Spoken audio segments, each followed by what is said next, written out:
Hello students, इंतजार की घड़ी हुई खत्म और मैं आपके लिए आज लेकर आया हूं जो वीडियो वो बहुत ही खास है।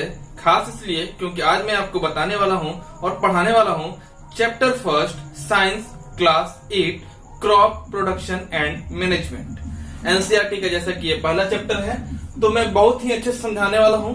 वीडियो को पूरा वॉच करिएगा, अच्छा लगे तो लाइक करिएगा वरना वीडियो को डिलीट कीजिएगा। ध्यान से सुनिए, अच्छा लगे तो लाइक कीजिएगा वरना वीडियो को डिलीट कीजिएगा। अगर आज नहीं समझ पाए तो फिर कभी नहीं समझ पाएंगे। अपने जितने भी आपके सेंसरी मोटर ऑर्गन्स होते हैं उनको खुला रखिएगा, क्योंकि ध्यान से अगर सुन लिया आज आपने तो ये चैप्टर मैं वादा करता हूं कि आपको बिना याद किए, बिना रिमेम्बर किए, बिना रटे आप क्वेश्चंस के आंसर्स बिल्कुल सॉल्व कर सकते हैं, आंसर देकर आएंगे, ये मेरा वादा है। तो बिना देर किए हुए वीडियो को स्टार्ट करते हैं। जैसा कि आप सभी जानते हैं कि साइंस जो चैप्टर है फर्स्ट एनसीईआरटी बुक में क्लास 8 का फर्स्ट चैप्टर है क्रॉप प्रोडक्शन एंड मैनेजमेंट। बात करने से पहले, क्रॉप प्रोडक्शन एंड मैनेजमेंट जानने से पहले हम जान लेते हैं साइंस। अब ये साइंस क्या है? अरे साइंस ही पढ़ते हैं लेकिन साइंस नहीं पता। तो साइंस जो है वो एक वर्ड है साइंटिया। साइंटिया वर्ड से बहुत पहले के समय में साइंटिया एक वर्ड होता था और उस वर्ड का मीनिंग होता था गेटिंग टू नो। उसका मतलब होता था गेटिंग टू नो। अब ये क्या है सर, गेटिंग टू नो बता रहे हैं? तो पहले जब आपको एक बात सभी लोग करते हैं, मैं भी जाता हूं किसी घर, आप भी जाते हैं किसी घर, तो वहां हम लोग जाने के बाद सबसे पहले जैसे ही किसी के घर इन करते हैं तो इन करते हैं क्या होता है, आगे पीछे दाएं बाएं कुछ हम देखते हैं। ड्राइंग हॉल में गए, बेडरूम में गए, किचन में गए, तो हम लोग ध्यान से कुछ न कुछ देखते होते हैं। लेकिन हम लोग देखते होते हैं इसका मतलब ये नहीं कि सिर्फ हम अपनी आंखों से देखते हैं, हमारा दिमाग भी वहां चलता रहता है। मतलब हमारे माइंड में जो है कुछ इंफॉर्मेशन जो होता है वो डाटा इंफॉर्मेशन कलेक्ट करते रहते हैं। डाटा इंफॉर्मेशन, ध्यान से समझिएगा, पूरा वीडियो वॉच कीजिएगा, पूरा समझाऊंगा मैं। मतलब कुछ जानने की इच्छा हमारे मन में है और उसको इच्छा जो जानने का होता है वही तो है साइंस।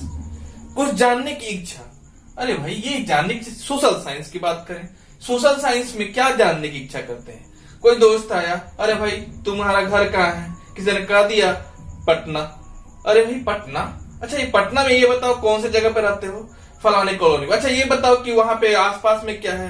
इट मीन्स कि आप उससे जानने की इच्छा, कोई आपका फ्रेंड हो और कह दे सुनो ना एक बात बताना था, अब आप उसके पीछे पड़े हुए हैं, अरे यार प्लीज बात बता दो, बात बता दो। तो ये क्या है? जानने की इच्छा ही तो है ना।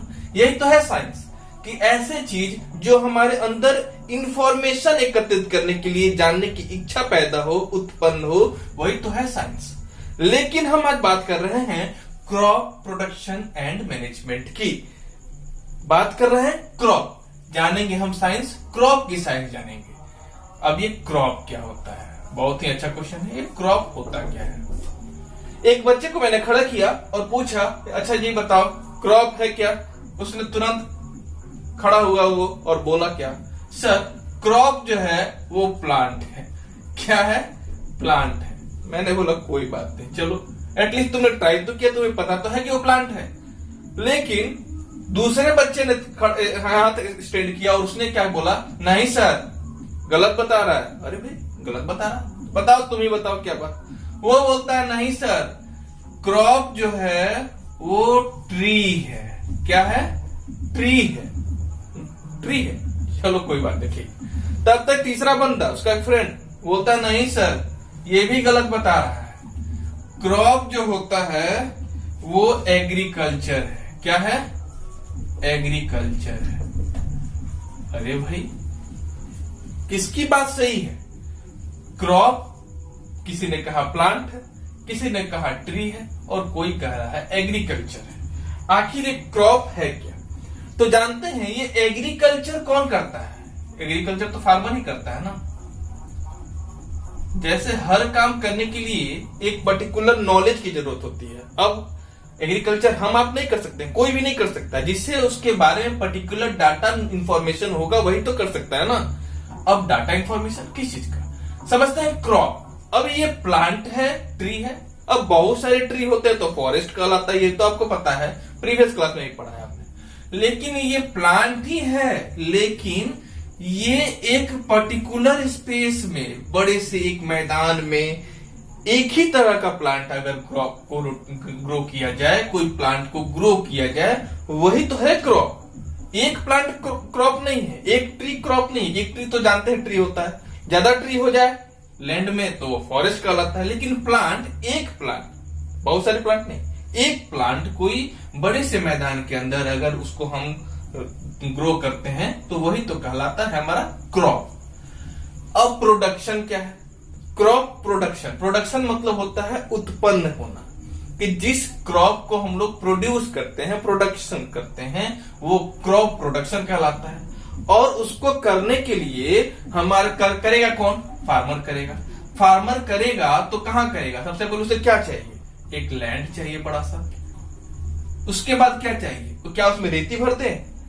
क्या उसमें सैंड भरने से होगा? अगर फील्ड है, फील्ड में सैंड भर के क्या वहां पे क्रॉप ग्रो हो सकता है? नहीं। वहां उसके लिए क्या चाहिए? पर्टिकुलर सॉइल चाहिए, यानी कि फर्टाइल सॉइल चाहिए। उसके बाद क्या चाहिए? उसके बाद उसे चाहिए मैन्योर चाहिए, उसके बाद से वाटर चाहिए, कल्टीवेशन चाहिए, ये सब चाहिए, तब जाके क्रॉप जो होगा वो प्रोड्यूस होता है। ये सारे चीज क्या कहलाता है? यही तो है मैनेजमेंट। क्रॉप को ग्रो करने के लिए जो प्रोसेस हम यूज करते हैं, यही तो कहलाता है हमारा management. Crop production and management, यही तो हम पढ़ रहे हैं ना। तो ये तो है हमारा मैनेजमेंट। इसका मतलब ये है कि अब हम जान लेते हैं कि आप मेन टॉपिक में क्या है, द टर्म, ध्यान से देखिएगा, और अपना कॉपी और नोटबुक जो भी आपके पास है, पेन अपने हाथ में रखिए और नोट करना स्टार्ट करिएगा। मैं बता रहा हूं और नोट करते जाइएगा, ध्यान समझिए। The term agriculture is derived from two Latin words.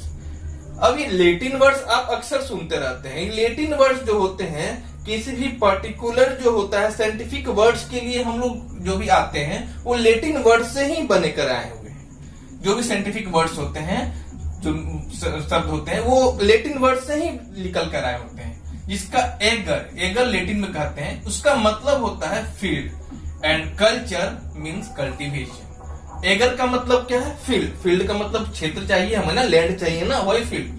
और कल्चर का मतलब है कल्टीवेशन, मतलब कि उस फील्ड में कल्टीवेशन करना, उस फील्ड में उगाना। सो एग्रीकल्चर दस is the cultivation of field और लैंड। एग्रीकल्चर क्या है? कल्टीवेशन ऑफ फील्ड और लैंड। किसी पर्टिकुलर लैंड या क्षेत्र में कल्टीवेशन करना, ग्रो करना ही एग्रीकल्चर कहलाता है। अब ग्रो क्या करेंगे? क्रॉप ही ग्रो करेंगे ना। इन अ ब्रॉडर सेंस, बड़े विस्तार से समझ लेते हैं सब। It is the science of growing plants and raising animals useful to humans. ये एक तरह से प्लांट्स और एनिमल्स के लिए यूजफुल होता है। अब ये प्लांट्स एनिमल्स, हमें आपको पता होगा कि एनर्जी चाहिए। फूड एनर्जी के लिए तो लेते हैं ना हम लोग। किसके लिए लेते हैं? एनर्जी के लिए। एनर्जी के लिए तो क्रॉप चाहिए ना। एनर्जी हमें मिलेगा कहां से? क्रॉप से मिलेगा, प्लांट्स से, एनिमल्स से। हमें एनर्जी वहीं से मिलेगा। लेकिन प्लांट्स को एनर्जी कहां से मिलता है? प्लांट्स को एनर्जी जो मिलता है वो खुद बनाता है, वो किसी के ऊपर डिपेंड नहीं रहता, वो खुद बनाता है। और उसी प्रोसेस को क्या कहते हैं? फोटोसिंथेसिस। प्रीवियस क्लास में भी आपने पढ़ा होगा। जो प्लांट अपनी खाना को, भोजन को तैयार करता है, वो पूरा प्रोसेस क्या कहलाता है? फोटोसिंथेसिस कहलाता है। क्या कहलाता है? फोटोसिंथेसिस। लेकिन हम लोग किसके ऊपर डिपेंड रहते हैं? हम लोग क्रॉप, प्लांट्स के ऊपर डिपेंड रहते हैं, एनिमल्स के ऊपर डिपेंड रहते हैं। और इनसे हमें क्या मिलता है? एनर्जी मिलता है। एनर्जी जो हमें जीवित रहने के लिए जरूरत है। तो वैसे ही the land where plants and cultivation is known as field. ऐसा जगह, ऐसा जमीन, ऐसा लैंड जहां पे हम किसी प्लांट्स को कल्टीवेट कर सके, उत्पन्न कर सके, ग्रो कर सके, वो क्या कहलाता है? फील्ड कहलाता है। यहां तक ठीक है? All the activities of the farmers are called agriculture practices. ये सारे जो एक्टिविटीज का होंगे, फार्मर्स ही करेगा।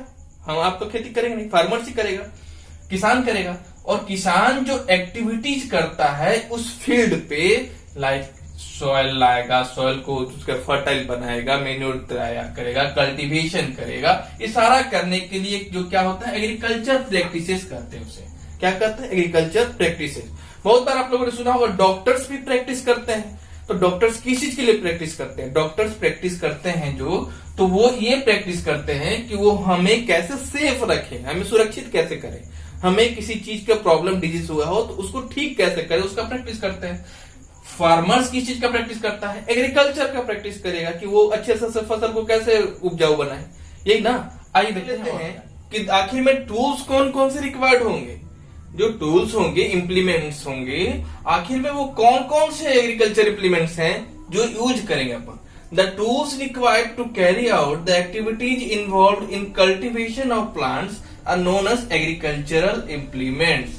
ऐसे टूल्स जो इनके एक्टिविटीज के लिए यूज किए जाते हैं। किनके एक्टिविटीज के लिए भाई, तो क्रॉप के लिए, ग्रोन के लिए जो हम लोग एक्टिविटीज के लिए जो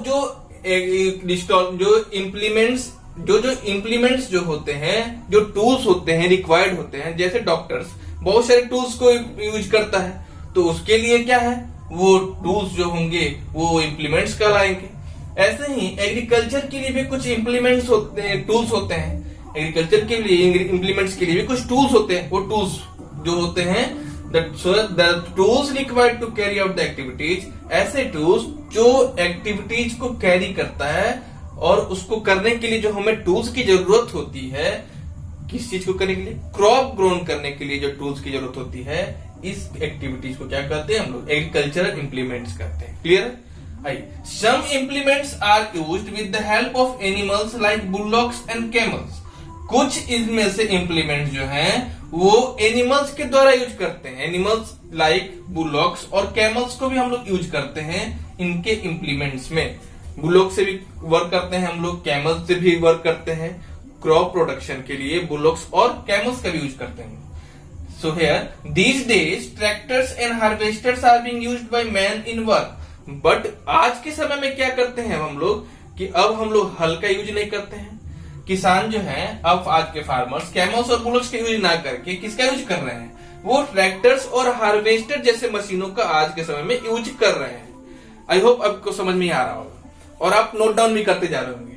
जानते हैं क्रॉप, अभी मैंने आपको बताया स्टार्टिंग में, it means the plants of the same kind grown and cultivated at one place means field on a large scale. यही तो मैं तब से बता रहा था कि ऐसे एक ही टाइप के क्रॉप या एक टाइप के प्लांट जो हम किसी पर्टिकुलर स्पेस में, छोटा सा जगह पर नहीं, ऐसा नहीं कि एक प्लांट लगा देंगे तो वो हो गया, बड़े से प्लेस में, किसी एक पर्टिकुलर प्लेस में या फील्ड में लार्ज स्केल में जब लगाते हैं, ग्रो करते हैं, इसे ही तो क्रॉप कहते हैं ना।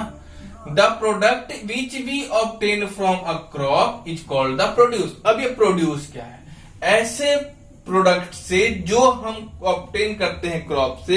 लाइक आप देखते होंगे डिफरेंट टाइप्स ऑफ जो क्रॉप होते हैं, उनसे हम लोग different types of product use करते हैं। जैसे आपने देखा होगा आलू का हम लोग स्टीम यूज करते हैं, या फिर दूसरे टाइप्स के जो भी प्लांट्स है उनसे डिफरेंट टाइप्स ऑफ प्रोडक्ट जो है यूज करते हैं हम लोग। सभी से अलग अलग प्रोडक्ट यूज करते हैं, किसी का स्टेम यूज करते हैं तो किसी का लीफ यूज करते हैं, ऐसे ही। तो क्रॉप सीजन, अब जान लेते हैं ये क्रॉप सीजन। क्रॉप का भी सीजन होता है, जब चाहे तब थोड़ी लगा सकते हैं, इसका भी एक पर्टिकुलर समय होता है, सीजन होता है। दो तरह के सीजन है, खरीफ क्रॉप और रबी क्रॉप। क्रॉप जो है वो दो तरह के क्रॉप होते हैं। एक क्रॉप का सीजन जो होगा वो खरीफ क्रॉप का लाएगा, दूसरे में रबी क्रॉप। पहला जानते हैं खरीफ क्रॉप क्या है। खरीफ क्रॉप जो है वो रेनी सीजन में होता है, बारिश के मौसम में। तो इसको याद रखने का बेस्ट तरीका ये है कि जो बारिश के मौसम में ऐसे क्रॉप जो स्टैंड रहे, खड़े रहे, मतलब कि गिरे नहीं, उससे नुकसान उसको नहीं हो। अब कौन से क्रॉप है जिनको नुकसान नहीं होगा, वो है राइस, मेज, सोयाबीन एक्सेट्रा। राइस को कोई नुकसान नहीं होता। आप जानते हैं कि चावल की खेती करने के लिए हमें ज्यादा से ज्यादा पानी की जरूरत होती है, तो वो कब होंगे, रेनी सीजन में होंगे। मेज, सोयाबीन ये सब कब होंगे, रेनी सीजन में। यानी कि ये कौन से क्रॉप कहलाएंगे, ये खरीफ क्रॉप्स के अंदर आते हैं। नेक्स्ट है रबी क्रॉप्स। रबी जो है ये विंटर सीजन में आता है। कब आता है, विंटर सीजन में। अब इनमें कौन कौन से फसल लगा देंगे हम लोग, कौन कौन से क्रॉप लगाएंगे, वीट गेहूं, पी, ग्राम एक्सेट्रा, ये सब जो है हम लोग रबी क्रॉप्स के अंडर में आते हैं। ये सब उस समय हम लोग लगाते हैं, विंटर सीजन में ये सब का खेती करते हैं, क्रॉप को ग्रो करते हैं। आई होप कि ये आज का पहला इंट्रोडक्शन वीडियो आपको अच्छा लगा होगा। अगर किसी तरह का डाउट हो मन में तो कमेंट में जरूर करें। नेक्स्ट पार्ट मैं बहुत जल्द आपके लिए लेकर आऊंगा। Thank you.